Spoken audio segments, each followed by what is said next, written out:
What's going on, Socialites? Ryan here, your commissioner of Global Pokémon Society with the end of Season 7 podcast.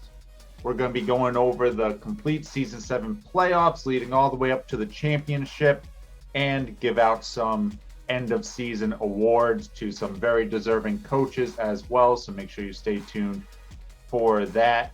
Again, I'm Ryan, joined by Katie, head coach of Denver Ninetales. How's it going, Katie? Pretty good. How you doing? Good. Good to have you on. And also joined by Alex, head coach of Laventtown Gangars.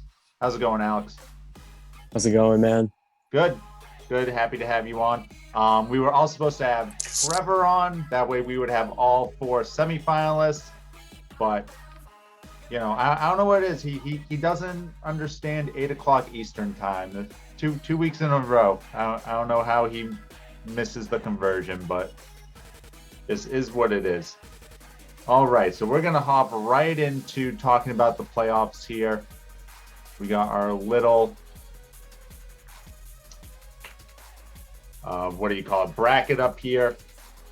So we'll just start with the left side, and then we'll go to the right, etc. So Boston and the Dragapults, this was a match that was actually the last match of the regular season.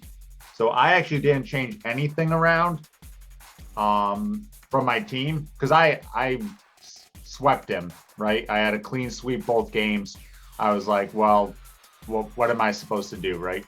Like how could I change my team to be better than that, right? So I kind of just kept my team the same for 2 weeks until the match came up. He actually made some changes. He maybe could have won that first game. The first game was very close, but then once I knew what he was doing, I was able to kind of come back in the second game. Definitely make sure you check out that match because it was still a pretty good match there. If you guys have any thoughts on these matches, you can just kind of like interrupt me on anything, but until we get to the juicy ones, we're going to just kind of run through them. All right. The next one was Pittsburgh versus Oklahoma. These two faced each other in regular season, and Oklahoma won. Same story here. Pretty close battles, but I think it was just kind of Pittsburgh's flaw where if a team could kind of outlast their couple rain sweepers, it was tough for them to kind of break through it. And Oklahoma is one of the bulkier teams that we have, so they were able to take care of that. Plus, they have water absorbed Lapras, which kind of negates a lot of what the rain teams can kind of do as far as like their coverage goes. All right, Katie, why don't you talk a little bit about your matchup against Paris, because you played them in the regular season as well. Yeah, I wasn't really sure if they were going to switch up their team because we obviously beat them in the regular season. I wasn't entirely sure if they were going to bring the same set or if they'd switch things up. They did end up bringing the same set, which kind of made it a little bit easier on my end because I kind of knew what he was going to do based off of our first match. But I always enjoy playing games against Paris though, because they always do different things that I don't always expect. Which kind of keeps the game at least entertaining. So, yeah, there's some good games. I think it went to 3 games again as well because you missed a Draco Meteor. Yeah, I have bad luck. Yeah, but you moved on. Again, the reigning champ to the semifinals. I don't know if Alex is still there, but Alex, if you're there, you had your match against Charm City. Who I believe you. Yeah. This one drove me crazy, but I'll let you talk about it. I'm only laughing because I watched that playthrough. Like, I watched like your recap on it. Yeah. I did like laugh out loud in my living room. That match was interesting. I think it would have been way different if he had Rapid Spin. Because he told me after the fact that he didn't, and I was like, "What? You didn't have Rapid Spin on your Sun team?"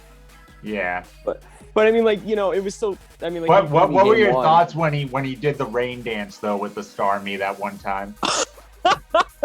I was just like, "What is that?" I didn't know. Like, I thought he might be trying to like just stop me from having the sand because I had just like, I don't know, a weather effect, and he was just playing around something wrong. But Yeah. hey, man, it worked out for me. You know, it was. And every time Electrode came in, did you just say, "Well, this is the easiest turn of my life"?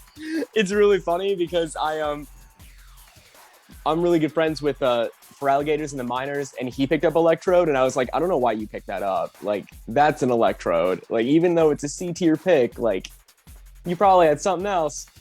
And I laughed like out of irony, but then every time I was like, oh, I've got Lantern, so it doesn't matter. And I can go Lantern, I can go Gastro, I don't care. It was And, like he kept clicking it. Like, okay, the first time, okay, you should probably realize your mistake. The second time, you should be like, oh, I'm an idiot. That didn't work the first time. But the third, fourth, and fifth time, you gotta, look in the mirror. Oh my gosh, man. Yourself. Hey, like at least he showed up. Like that's all I'm gonna say. Yeah, actually, let's talk about that because you brought that up. So, your last week's opponent, as well as who was supposed to be your playoff opponent, was going to be the Tuscaloosa Talonflames, and they just completely dropped off the map for you. So I don't know if you want to say anything in regards to that. And you don't have to say necessarily anything pointed towards them, but if you wanted to just speak about that. I mean, better luck next season, man. Like, what? If you come back, I don't know. I mean, like, I don't. He ain't coming back.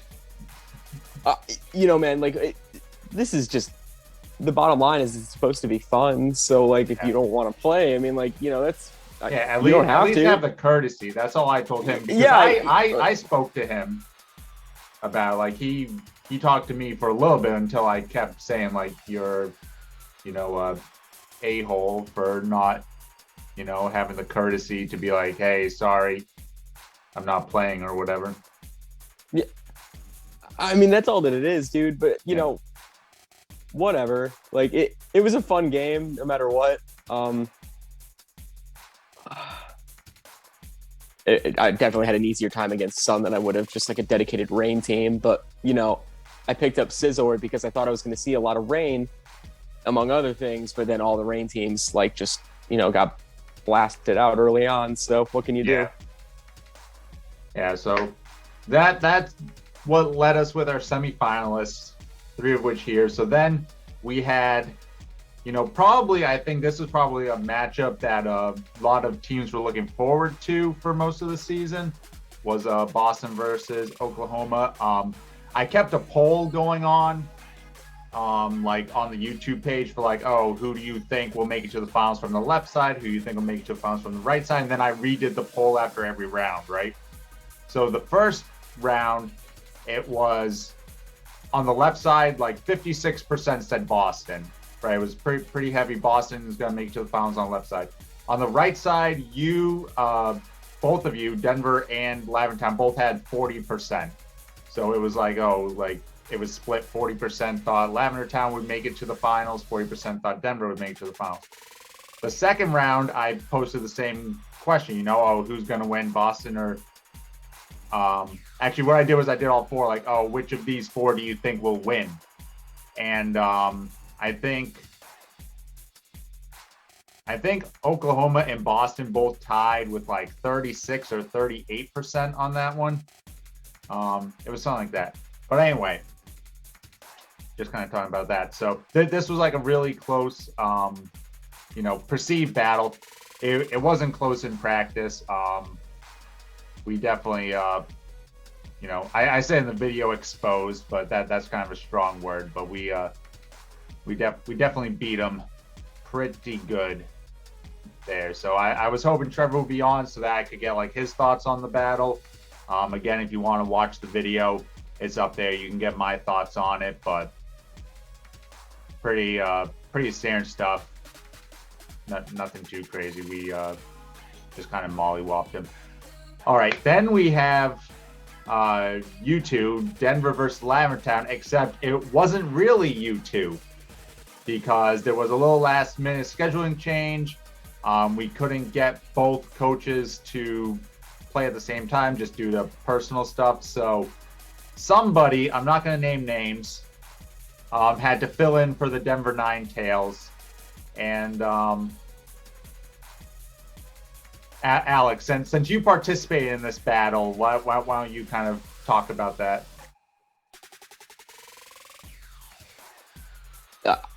I told you offensive Scizor was good in a previous podcast, and you kind of bounced off that it, probably not this time, but I think it was.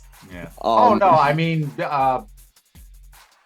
yeah, speed investment Scizor, like Denver's team couldn't do that. I had to hope, like, okay, yeah, you might go adamant, but I'm hoping you're like a bulky adamant.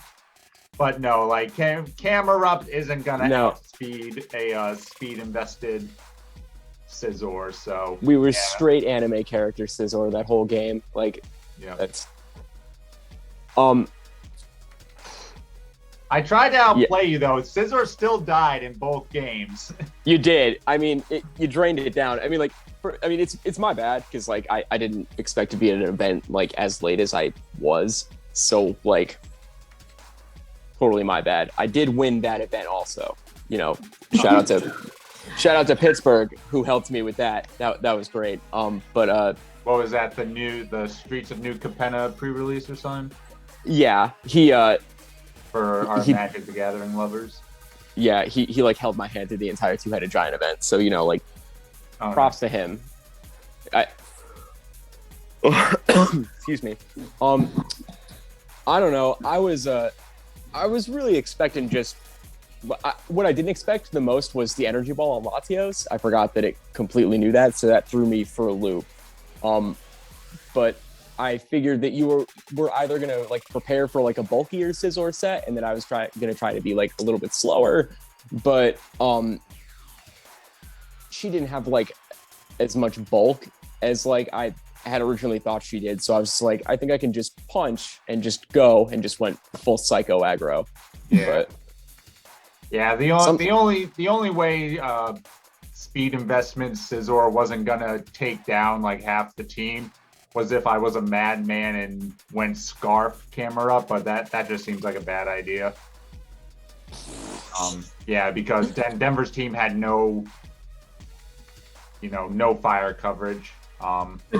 It's too bad because right immediately after the draft, we both recognized my team had no fire coverage. We were just kind of waiting for a trade or something to come up. Put on the team. Fire 2 premium. I mean, that Registeel was...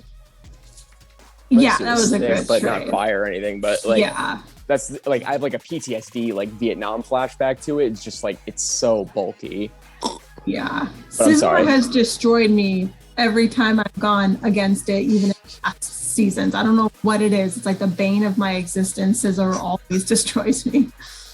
I mean, if I had kept Garchomp and like, solely for the MVP title, I don't think I would have done nearly as well, like going forward. I think like if I had kept it, your whole team would have just destroyed me because the Latios would have outsped, and you had a Togekiss, like Registeel's so bulky, like it would have just walled me out. Like, so even though I didn't end up winning at all, I'm still like happy with the trade that I made with it because it performed well like in our game. Not so much in my final game, but definitely helped me get there more so than I think the Dragon would have. For sure. Yeah, and even doing like a Life Orb set, because I previously you'd run Life Orb on like Tyranitar sometimes. I think you did a couple times. So having the Life Orb allowed you to one-hit KO the Togekiss after a Swords Dance. Without that, if you had just like an Expert Belt or an Iron Plate, Togekiss would have lived with like 5% with the Babiri Berry after one Swords Dance. So even having the Life Orb was like you went as kind of max as you could, and that played out. So yeah, so Lavender Town wins that one, goes to the finals against Boston, and I don't want to spoil too much. I want people to watch the video because Alex, it was quite a battle.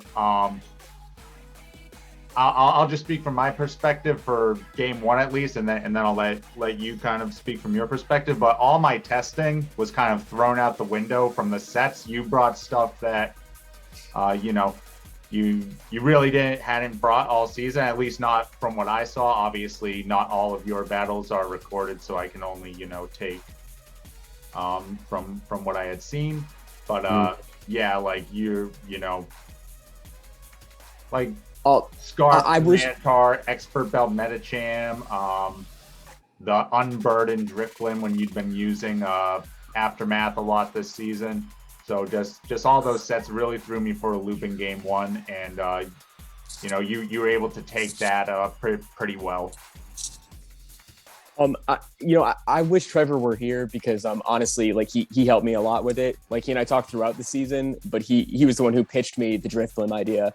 So like shout out to him. He was also he and I talked about like choice scarfing the Tyranitar. Admittedly, I think that I could have gotten away with like doing more of like an offensive bulky Scizor, and that would have helped me out because it was really just specially bulky because I thought that I was going to have like better switch-ins with like, and I could pivot better with U-turn, which I could have, but in hindsight, I could have like, you could have gotten away with more. Doing that quite a bit. Neither of us had like a rock setter this game. I forego bringing like rocks, so.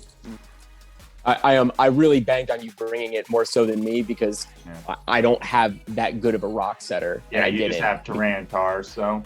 I mean, like I did not want to bring Armaldo against you, but what really threw me for the loop was Electivire because I really thought you would bring Gallade. That was literally a last minute. I was testing with Gallade all week. Literally Saturday morning, I looked back at it and I was like, I really want a little extra speed, and I want to make sure I have like one more fire coverage. And then I did like a quick calc, and I saw that like Life Orb Electivire did like 80% to Tyranitar. I was like, that's good enough. All I need is a little chip on T-Tar, and then I can kill it with that. So yeah, all week I was testing with Gallade, and literally I was just like, I just woke up Saturday. I was like, I should probably bring Electivire. I think it's going to be more helpful than having like the knockoff and the priority, which it was, because with your Drifblim, I did not want to knock that off after I learned in game one. So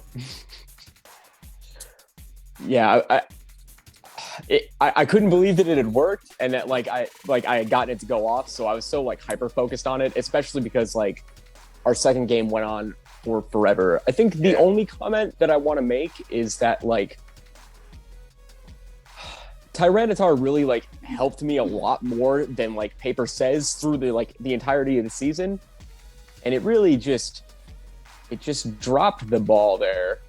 I mean, the accuracy of the move, I went back and watched like the live premiere of it. Like I missed like, oh my god, I missed so many Stone Edge shots. Like I mean, like you had some like critical ones also, but like I don't think nearly as many as I did. And that like, yeah, I think you missed like 3 or 4 Stone Edges throughout the game, and was it one Zen Headbutt that could have KO'd something? I think it had to have been more than 4 because like I know I missed 4 in a single I know you game. missed 2 in a row at one point. That was pretty big because that allowed Entei to KO you. Oh yeah, that was tough days.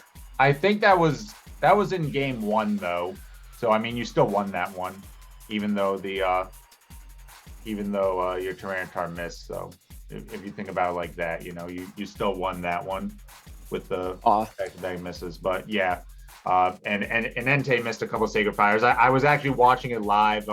Andrew of PSG was over our house that night, and he was watching the live premiere, and he was like, I didn't even know Sacred Fire could miss. I was like, yeah, it can miss. It's not 100%. It'd be busted if it was. But yeah, so then game 2, Alex, you kind of alluded to that. It went to time, but I was up 5 Pokemon to 3. Your Tyranitar was at like half health, and we kind of just agreed that I had enough pieces to kind of go finish that off, I still had like Electivire, which would Oko Drifblim. I still had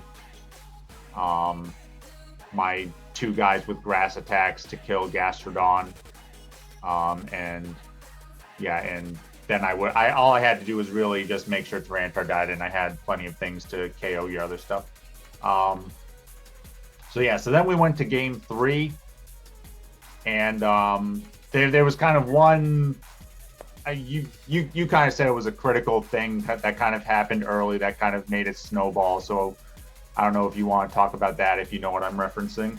Yeah, I mean, like I thought you would switch when I -1'd the Electivire, but I also kind of figured that you would assume you would do that not just because of the stat drop, but because it's such an obvious switch. So like, but I had done things like that. My idea was just I can't let this man set up. I don't care if he brings in Gastrodon because I always have a Bomb of Snow to come in or whatever. So my idea was just like I don't care if this KOs or if it only does 80 or whatever. Because I couldn't really tell how bulky your Drifblim was. I just knew that it was like max special attack. You weren't max speed, so I figured you had some sort of bulk. But I think the biggest thing, like that, why did you choice scarf the Miss Mages? Like of all the things that I thought you may scarf, like I never in a million years thought you would do that because I just assumed that, like it's faster than the majority of my team on its own. And you'd put me in the bottom of the speed tier in the beginning of the draft. And like, because Trevor had calced it and said that like, after Unburden, like the only thing that outspeeds, like the line of text is in my DMs. And just like the only thing that outspeeds is that like, if he puts a choice scarf on Miss Magius, and why would he ever do that? And there it was. Unbelievable. Yep. It happens. It's funny that he said that because I actually choice scarfed Miss Magius against him. So funny that he would then say, why would he ever do that? I actually scarfed Miss Magius quite a lot this season. But yeah, for one, it outspeeds your choice scarf Metacham in one hit KOs it. That was kind of a big one. So I wanted to make sure. I feel like Metacham deserves the MVP slot. Like it was so good this entire season for me. Like the minute I got it, it was just so much better. Yeah. Putting Expert Bell on that really gave you some more utility because obviously I wasn't really calcing for that speed here. Just like, well, I just need to be faster than certain things. But anyway, yeah, once Drifblim went down, that really opened up my Gliscor, because now I could knock things off. I was able to knock off your Tyranitar, so now it wasn't Choice Scarf, so now my whole team kind of outsped it.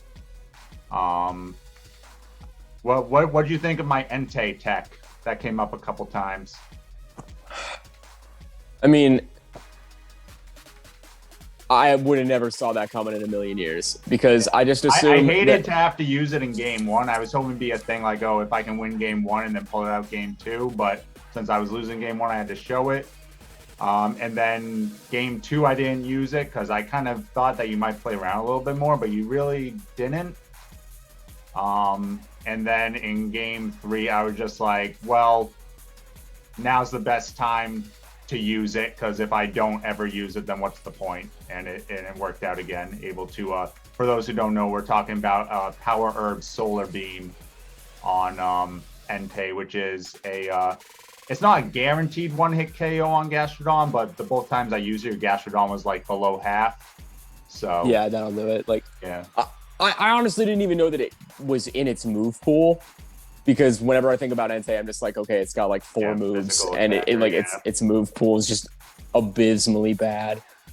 You know what, man? Like they were good games all around. I mean, minus that one Drifblim, like bad bluff. I don't think I did like too terribly.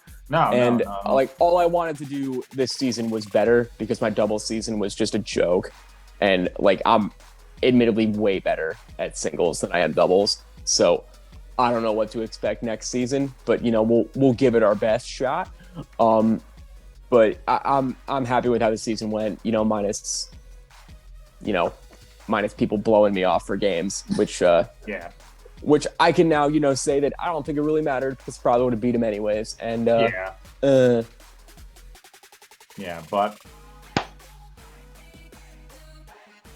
you're 4-time champ. I mean, in the video, I was being, humble. I didn't want to be like shouting stuff. Alex, you gave a great match. I mean, definitely more than anyone else had all season against me, for sure. So I want to commemorate you for that. Probably your biggest mistake was listening to Trevor's advice, though. So that seemed to bite you in the butt. Since I've kind of been smoking him as of late, but yeah. Well, I mean, my team would have been better against his had he beat you in the finals. Yeah, because I would have done way better against that Cresselia that he had. But who knows if it reappears next season? We'll see. But it was good games for sure. Yeah, Happy to be part of it. Really awesome games. Again, for those watching, if you haven't watched the finals, definitely check it out. It's a long video because every battle went either, it was within the 1 minute countdown for every battle. But they were all really good battles. We were all playing our butts off for sure. And yeah, definitely by game 3, we kind of knew each other's switch-ins and switch-outs. So like you said with the Driftblim bluff, like game 3, we kind of had to start bluffing each other at some point. So yeah, so 4-time champ, I'm going to figure out what I want to do for that. I think I might make a commemorative t-shirt. I think that'd be cool. I haven't won in a while, and I said after last season, I say I haven't won in a while. I've won 4 out of 7 seasons, but I haven't won in a while. I said I was going to be serious. I said BDSP, I was going to take the kid gloves off and stop doing like meme theme teams and everything, and that's what I did. And had I don't know if it goes by numbers. Last season, Denver had the most dominant season as far as like points and everything, but I only lost 2 games all season, 1 being in the finals.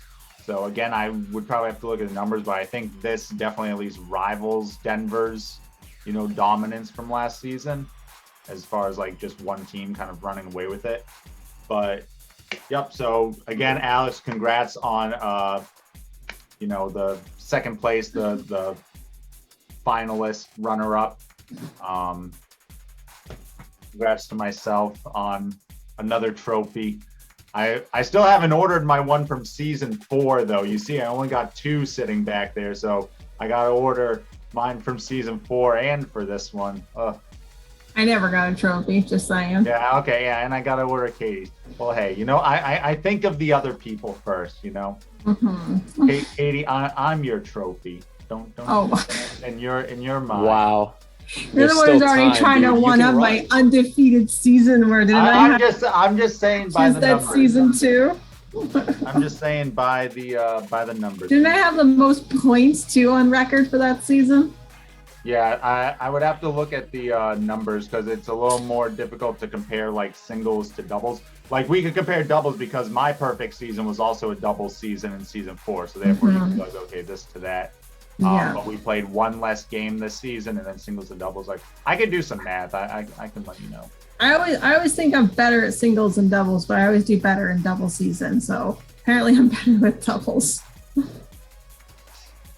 Share the luck, please. So to close out this season and the podcast, we're going to go over some season 7 accolades. Talk about these. All right, so we got, first up is Best Rookie Coach.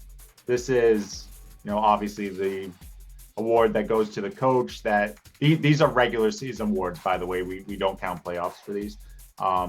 Best coach that this is their first season with the society, and it goes to, why did it not show up the thing?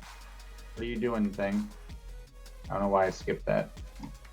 All right, retry this because I don't know why that skipped. Best Rookie Coach, Vlad, the man of the Chicago Slow Kings, went 7-1 in their first season of the minor league and made it all the way to the semifinals, and they'll also be joining the major leagues next season. So congrats to the Chicago Slow Kings on the Best Rookie Coach. Congrats on your first year being number 1 in the minor leagues. Next, we got the comeback coach. So this award goes to the coach that improved the most from last season. Alex, you were in the running for this one, but it went to another coach. Went to Trevor of the Oklahoma Thunderous. They went 7-2 this season, which was the third best regular season record, and made the semifinals of the playoffs after going 5-5 and missing the playoffs last season. So congrats to the Oklahoma Thunderous on being the comeback coach or team this season. Next, we got the best general manager. So this award goes to the team that made the most, well, not most, but the best moves or the best changes to their team throughout the season. And this one goes to Alex and the Laverntown Gangars, picking up Scizor, Medicham, and Venusaur throughout the season, all big contributors to his team. Alex, did you want to say anything for this award?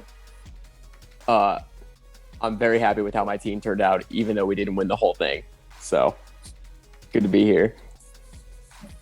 And congrats on that. Keep it up for sure. That's one of the fun things about the draft league is, you know, you can adapt your team as the season goes on. Alex made some good adaptations, and even though the reason he got Scizor didn't really pan out, as in his main reason was to fight against rain teams, it still did well for him. And, you know, his intentions were good, basically is what I mean, and it still panned out. All right, next we got the best coach, which, surprise, surprise, goes to the undefeated Braveries, going 9-0. I mean, obviously the best team this season.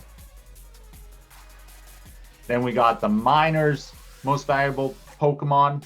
So the minor league MVP goes to Medicham of the Phoenix Primals, led the minor league with 31 KOs. 31, only fainting 4 times in 16 games. So huge stuff for Medicham in the minor leagues. Next, we got the most valuable Pokemon as voted by the fans on our YouTube page. For the Majors MVP goes to Salamence of Paris Saint-Germain, 27 KOs, and actually had a couple full team sweeps throughout the season as well, killing all 6 Pokemon. So big stuff there for Salamence. And our last award goes to the playoffs MVP, most valuable Pokemon. And this award goes to Abomasnow of the Boston Braviaries. Throughout the playoffs, Abomasnow picked up 8 KOs, only fainting 4 times, and helped Boston to claim their undefeated season and the championship trophy. So congrats to everyone for their awards. Congrats to a great season. Yeah. Kay, do you have any last words for season 7? Our first season doing Brilliant Diamond Shining Pearl. No, I mean, I'm looking forward to doubles, but I'm looking even more forward to the next Pokemon game, honestly, because I'm missing the flexibility that Sword and Shield had. So, ooh, mood, big mood. Alex, what about you, Alex? Any last words for season 7? It was fun. Hopefully things will be more flexible soon. Yep. So I will say we are doing Brilliant Diamond Shine Pearl for one more season, and then we'll be done with it. We are going to do doubles in this game, so you know, get grinding again. For what you need. For those watching, the draft for season 8 is going to be Saturday, May 21st. So put that on your calendars. That will be the Major League Draft. For Doubles BDSP, we will have the tier list out later this week. Get everything all set for that. Announce what teams are in the majors. We're going to have to switch around a couple of the divisions a little bit because of, you know, people leaving or moving up or whatever. And we got a bunch of new teams joining the minor leagues as well this season. So Thanks, everybody, from your 4-time champion. Stay classy, society.